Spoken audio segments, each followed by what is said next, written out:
Today's video mga ka-fasting ay magluluto tayo ng nilaga. At ito po ay pata ng yobabs. So yan, tinutusok ko na kasi kanina ko pa ito pinakukuluan para alam natin na malambot na siya ng bonggang-bongga. O diba? And bongga, malambot na nga lahat. So yan, nagpakulo pa lang po ako niyan ha. O, pati laman.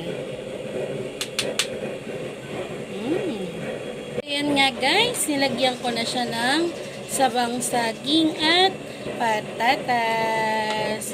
Ayan, natin kumulo ulit para lumambot ang ating gulay. Okay, let's check. Uy,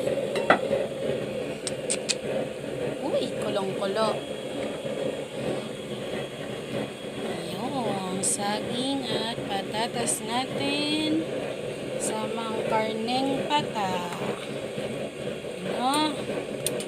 Sarap. Wait pa natin, mukhang matigas pa. Okay, lagyan natin konting pampalasa pero meron na po yung asin at paminta. Lagyan natin patis. And then nor beef powder. Beef, kahit pork siya. Walang pork eh. Beef na lang. Yun, konti lang. Then, haluin natin.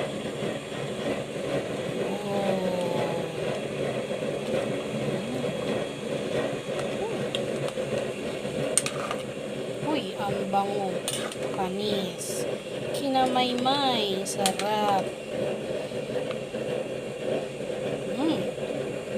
Malambot na yung patatas, so sinama ko na yung ating repolyo.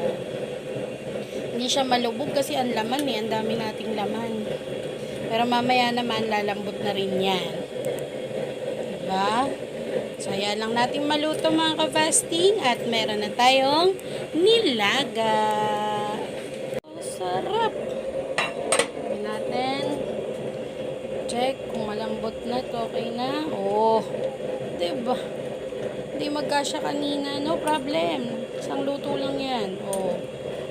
Uy. Naglabasan yung mga pata. Yeah. Luto na ang ating nilaga. Mangan na mga kapasting. Yumminess.